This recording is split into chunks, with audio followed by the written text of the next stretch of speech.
Welcome to the Retrieving Catholicity podcast, where we think about life and ministry in light of the whole truth with the whole church for the whole world.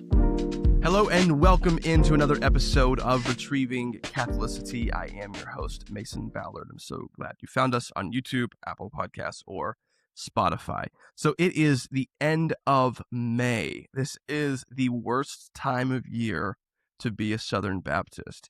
And so I thought I would give my own little obnoxious, annoying, nobody asked for state of the SBC in like 7 thoughts. I had a conversation with Will Basham, who is a church planter and pastor in Milton, West Virginia, about 45 minutes away from where I am in Charleston, West Virginia.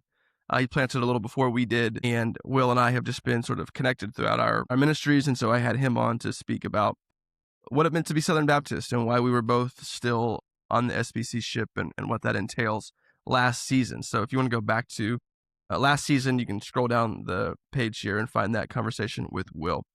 But I haven't had a chance to really do one-on-one here, me and you, the audience, with my thoughts on sort of the state of the SBC. And so I want to talk a little bit about Southern Baptist things. This episode is probably most helpful for other Southern Baptists who are just kind of feeling out their denominational identity. Do these things matter? Why do these things matter? Hopefully it's a sane voice from inside the Southern Baptist camp to outside the Southern Baptist camp. And yeah, my goal is to be helpful. And so as you'll see throughout the episode, I do kind of resent an episode like this. I feel like I'm adding to a lot of chatter, but I do hope that what I add has some value. And if it does, great. If it doesn't, then we'll just let it drift off into the noise and be what it is. I'll start with my SBC bona fides and kind of my odd paradoxical relationship with the SBC. So I'm a grad of Southeastern Baptist Theological Seminary, my MDiv there, Jim PhD from Midwestern Baptist Theological Seminary. I teach at Midwestern now, a bunch of different classes, whatever they need. It's one of my favorite things I get to do. I'm a trustee of the North American Mission Board, so I get to help oversee the work at NAM. The North American Mission Board is sort of the North American Mission Board, exactly what it's called, right, of the Southern Baptist Convention. So we help plant churches. We oversee Send Relief, which is like a mercy ministry, and a bunch of different things. So I'm a trustee there. I've been on like different committees at the national level, Committee on Committees, which is my favorite. It's the most Baptist term ever, the Committee on Committees. Committee on Nominations. I was the president of the state convention here in West Virginia. I think when I was like 26,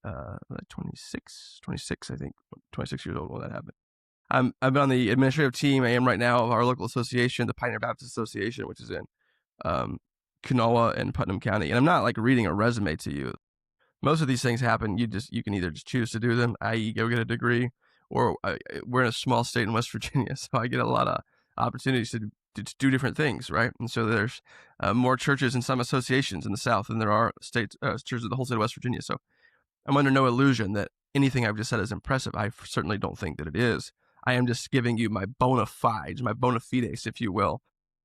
I've been involved in SBC life and planted a church, an SBC church. That's like the most important part, right? So we planted in 2014, began the process, Resurrection, now cooperates still with the Southern Baptist Convention. But I have this unique approach, I think, to SBC life as one who's very, very involved in it, but I didn't grow up in it. And so that gives me this really weird dynamic of being like an insider, but feeling like an outsider.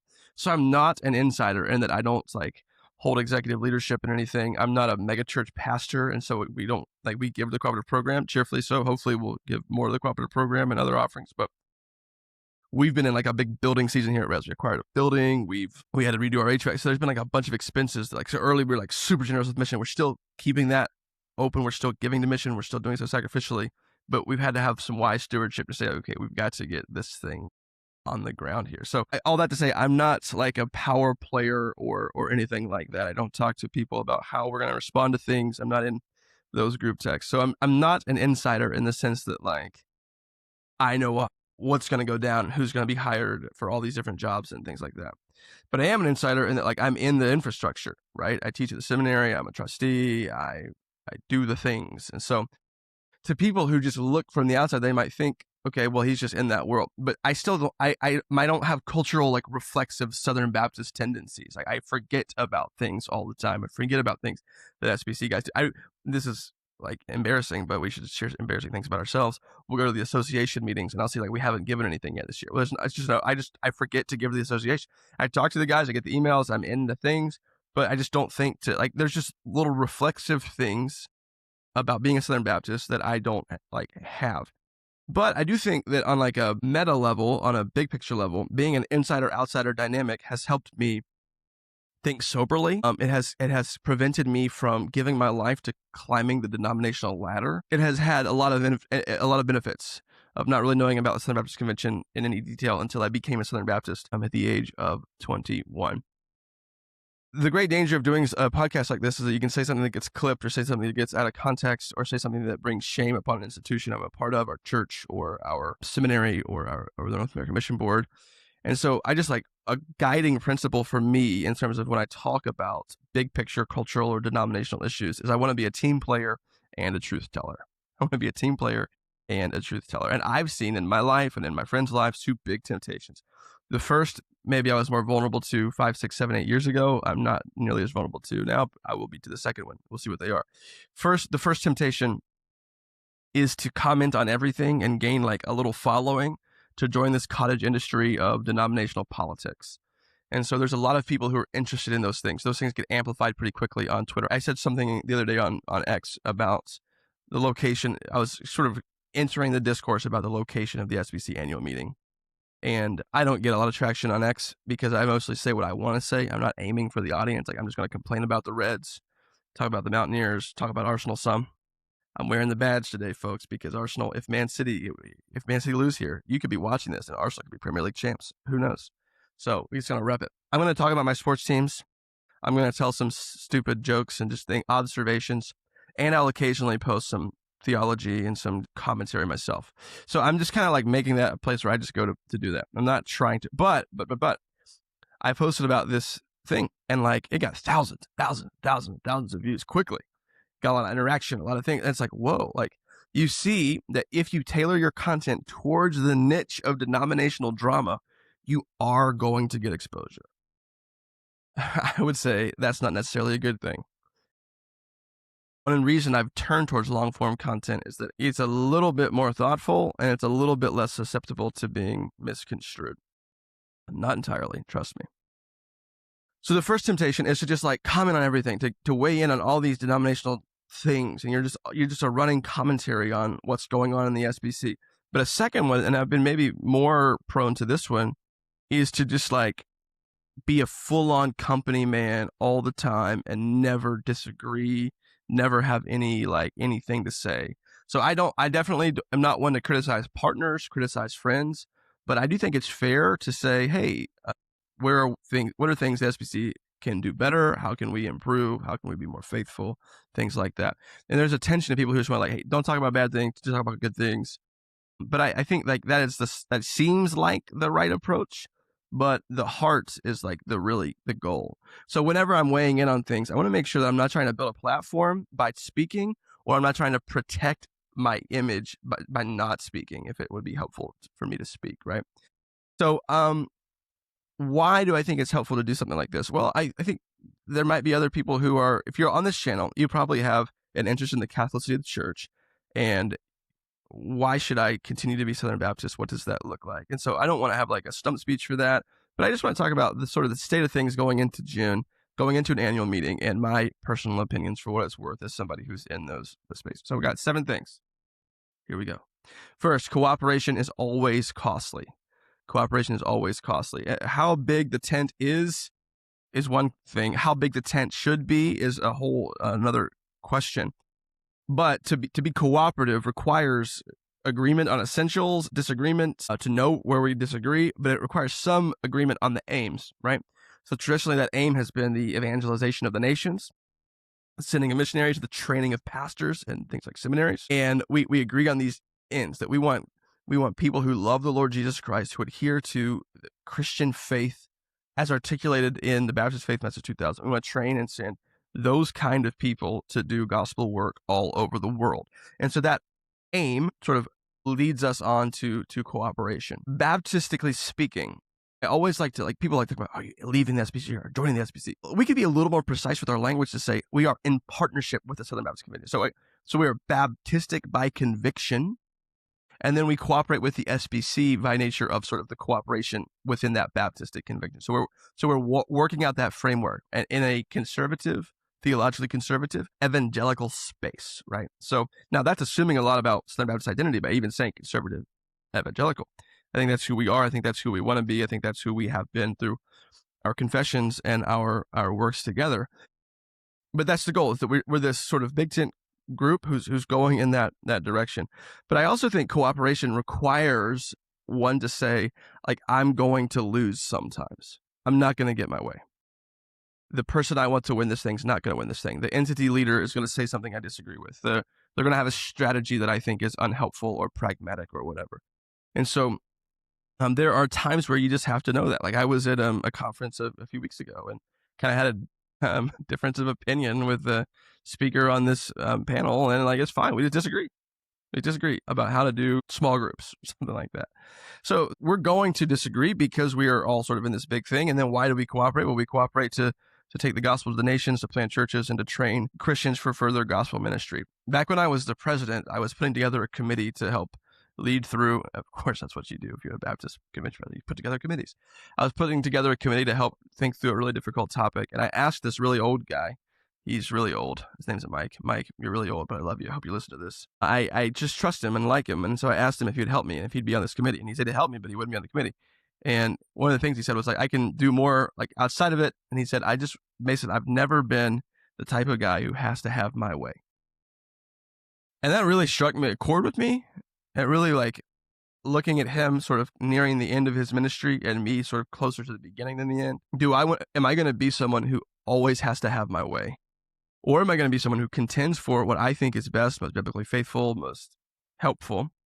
And then whatever the team decides, I'll go forward with. And so more of him is basically what I'm saying. So I'll get a little negative now. So hopefully we get our anger out here together. If you're like, oh yeah, I mean, I'm not going to be angry enough for some of you. I'm not nearly pessimistic for some and probably not optimistic enough for others, but I am who I am, so help me God. My biggest concern in this moment of SBC life, it's really simple. I think we've lost the capacity to address the sins in the room. And here's what I mean.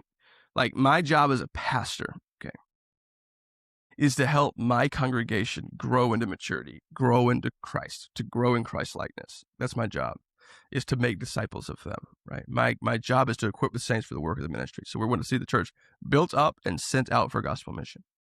My job as a pastor is not to be like a spiritual pep talk giver. It's not to be a cultural commentator, and it's not to be a cheerleader. There's times that we need cheered on. There's times that we need culture commentated to us in some way. There's times where I will say things that rile up the base. But my job as a pastor is not to please people. My job as a pastor is to lead them. And when you preach pastorally, your goal isn't applause, acclaim, let's go get them. It's really to address the temptations that are most prevalent in your congregation as you move forward. That's the rah-rah, cheer on us versus them side. There is a place for that. I think some people don't have a category for that, but there is a category, not necessarily for us versus them, but why us, what are we doing, and why do you need to be clear, and why do you need to be excited about it? But there also is a movement of like, hey, we're in danger of thinking about these things. Like, we're in danger of these temptations. And those temptations might be the very things they wish I would rail against in the sermon. And so, in other words, my preaching and my leading is going to be contextualized upon who I'm leading. The truth never changes. The goal never changes. The delivery doesn't even really change. But the reality is, if I've got a bunch of people in our church who are like center left or center right, then the goal isn't to say, what do they want to hear? The goal is to say, like, what are they most vulnerable to? What lies are they most likely believing in their lives right now that we need corrected with biblical and gospel truth? Sometimes that will lead to cheers. Sometimes that will lead to jeers. And so I worry, frankly, that we've lost the capacity to do that.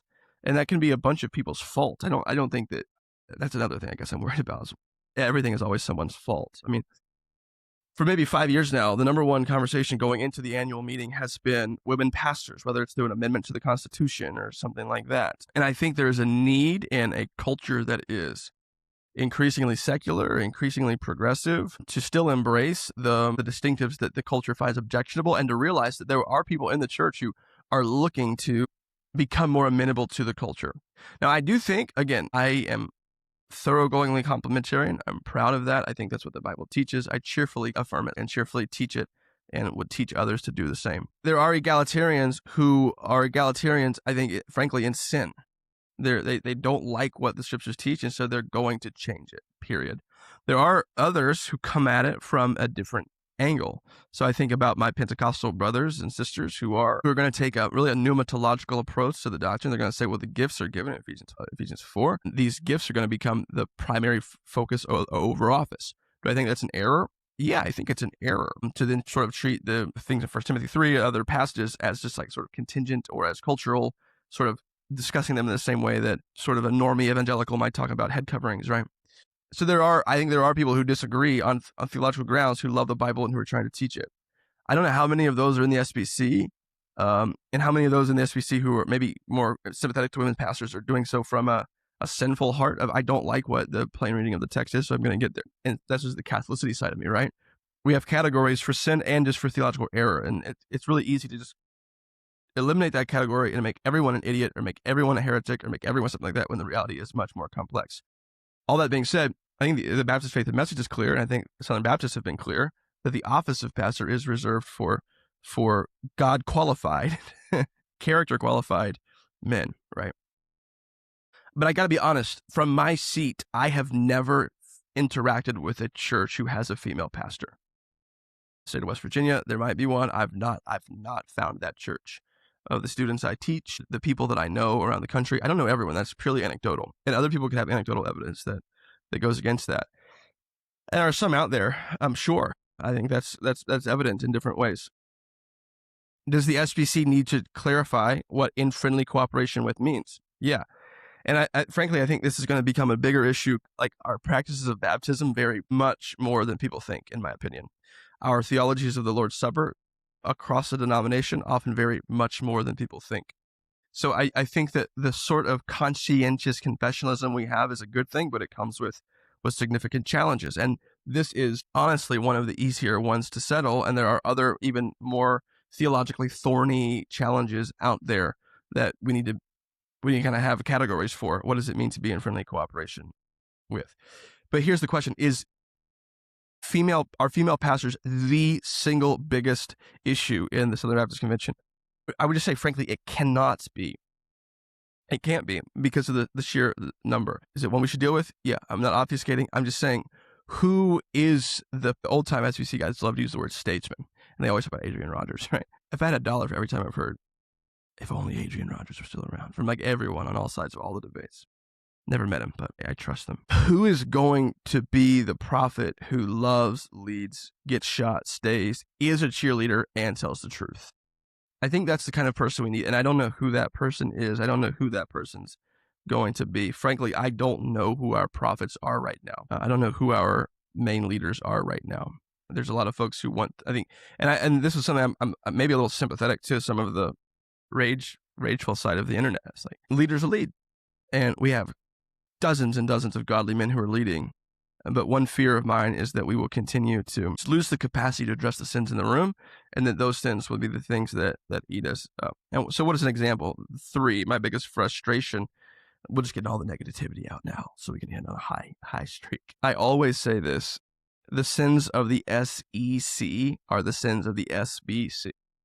The sins of the Southeastern Conference in football are the sins of the SBC. And I'm not talking about driving 120 miles an hour at the University of Georgia. I'm talking about thinking that we are the biggest and the best, and it just means more to us. Right?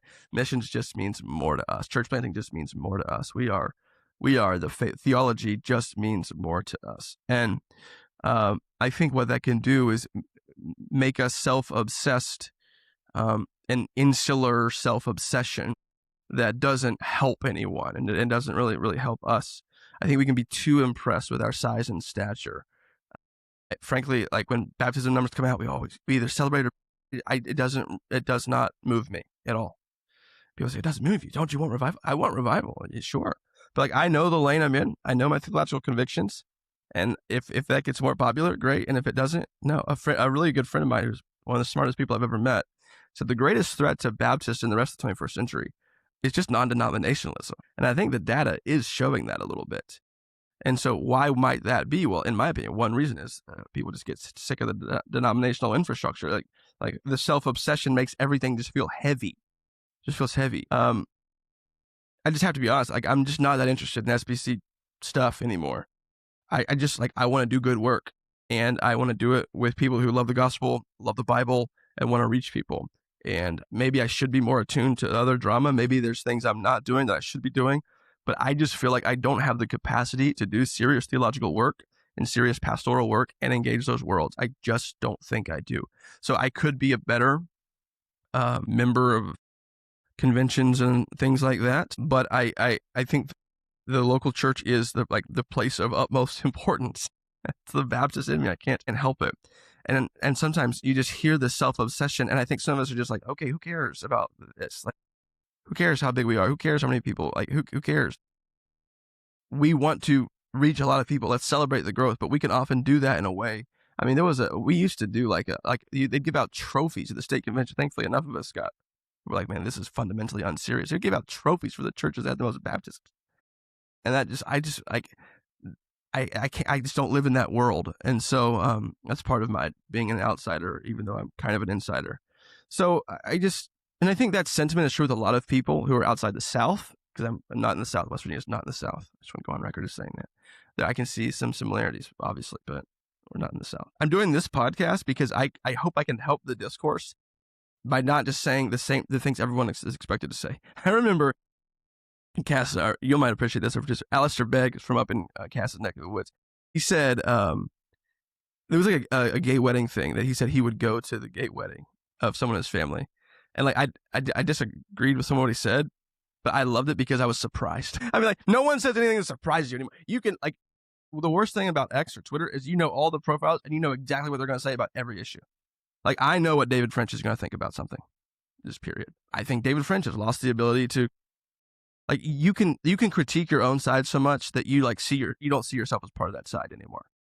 And I would not have said that in 2016, 17, 18, 19, 20, 21, 22, 23-ish maybe. But I really think now you have to have a category for not just signaling to people that you're on their side, but acting in ways that don't cause people who are close to you to think that you hate them. Right? Now, sometimes they're going to think you hate them because you're telling the truth and there's nothing you can do about it. You gotta be willing to live with that. And then after that happens, you get jaded and then you do actually hate them and then you become something else. That's a whole other thing.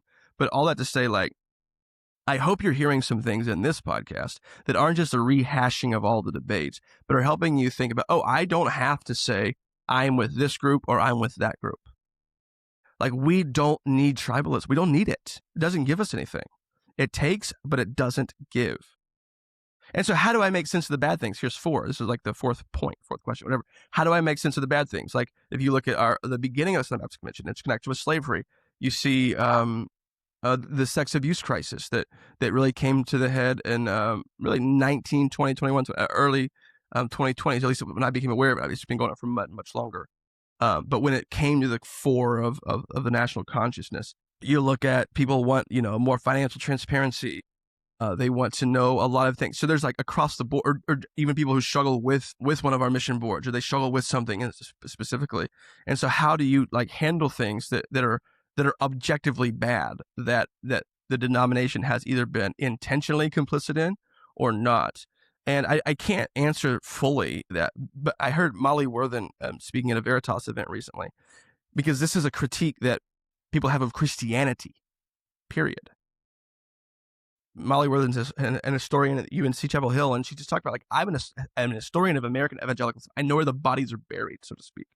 I know what atrocities have been wrought by some of these people, without buying into the cottage industry that these people are inherently evil, all of them across the board, and it is the cancer in our society.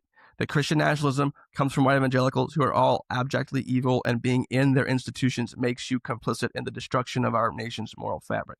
That is the argument that our people are interacting with on social media, and that's the logic to it. The problem I have is what Molly Worthen goes on to say is it's unbelievably reductionistic. It's unbelievably ideological in simple ways. It is collectivistic in untruthful ways, and it is implying it doesn't do justice with like the fall. That all of our institutions, like if you're going to look for, okay, what denomination would I not be a part of? Like you're not going to find one that doesn't have fundamental flaws and has not committed really bad acts at some point in its history. And so I guess I would just say it's almost like a not issue for me. It can be, there are moments where it spikes, frankly. Who in charge is in charge right now? What are they doing and how are they doing it? And how does my current involvement impact that? I get the sense right now that we are led by imperfect but godly and faithful people who are trying to navigate us forward on gospel mission. That's the sense I get. And so that's the direction that I'll go. I understand maybe if you disagree with me and your conscience will be guiding you there. Like thinking historically and as an historical theologian, no institution is perfect and all institutions are in danger of like caving in on themselves. And so I could think very soberly about what is and what's possible. And so, yeah, that's how I would answer that question. A fifth thing, sort of my state of the SBC, my talking head that 6 or 7 of you might watch. I love teaching at Midwestern Seminary, and I loved my experience as a student at Southeastern and as a student at Midwestern. And in our seminaries, we get a lot of students, and so that can be a criticism as well, because like you get a lot of people that come in. But I think that's a good thing. It's what is the institutional task of the Southern Baptist seminaries. I think as long as the professors are top notch, their standards are high. There will be some self-selection that happens internally within these institutions. And what you put into it is what you're going to get out of it. So if you want to have a really robust theological education, you can do that at all 6 of our seminaries. If you want to advance in your field, you can do that at the direction of the faculty at our seminaries. I'm thrilled with the way Baptist theologians in these institutions are talking about Baptist identity now. I think Catholicity has a much bigger role to play than it would have 50, 60 years ago. I think we are marking a path forward that is intentionally little c Catholic and robustly capital B Baptist, if you will. I think this is what's being taught in our seminaries. I have gleaned from it. I have more conviction and more charity than I did have going in. So I just love it. So that's the fifth thing is I would never do anything that would put that in jeopardy, and I hope to continue to do it.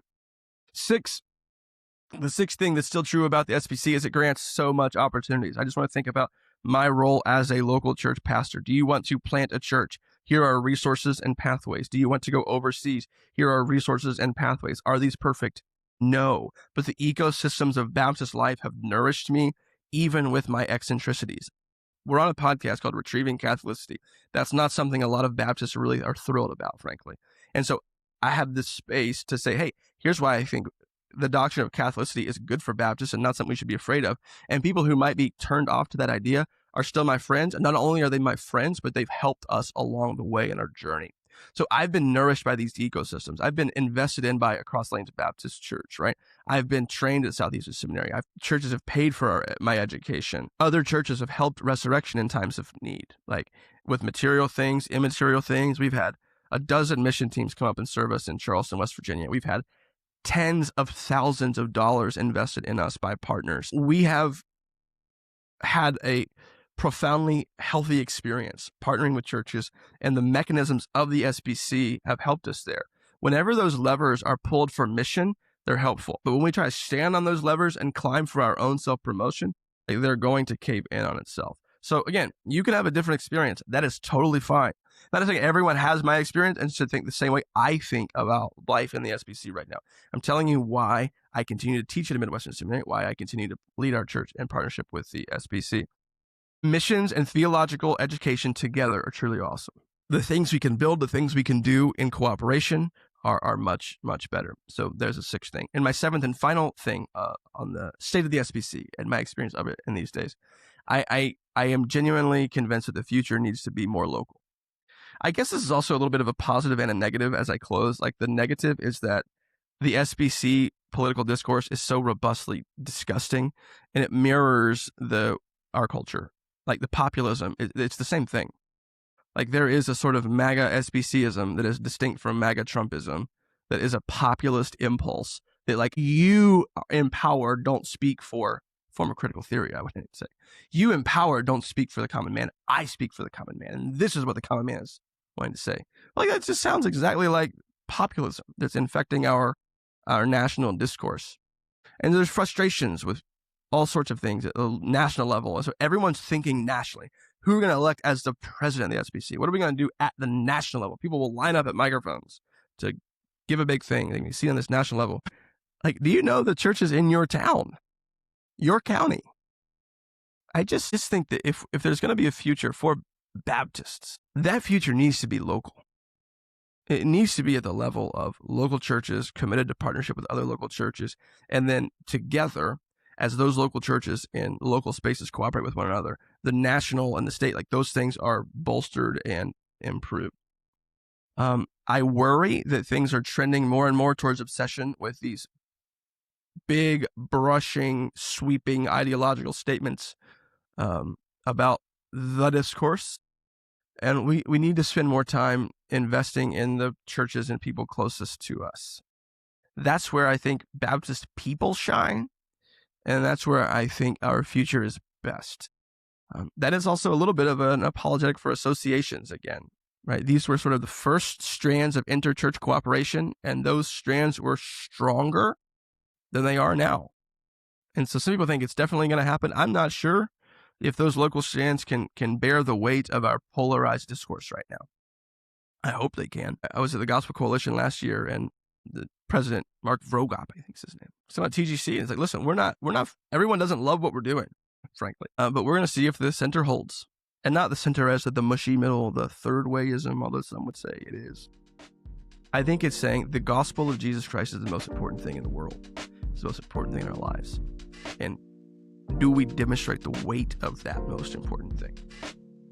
And so will the center hold in Southern Baptist life? Will the gospel, will it be enough to keep us together? Frankly, the jury is out on that at a meta level.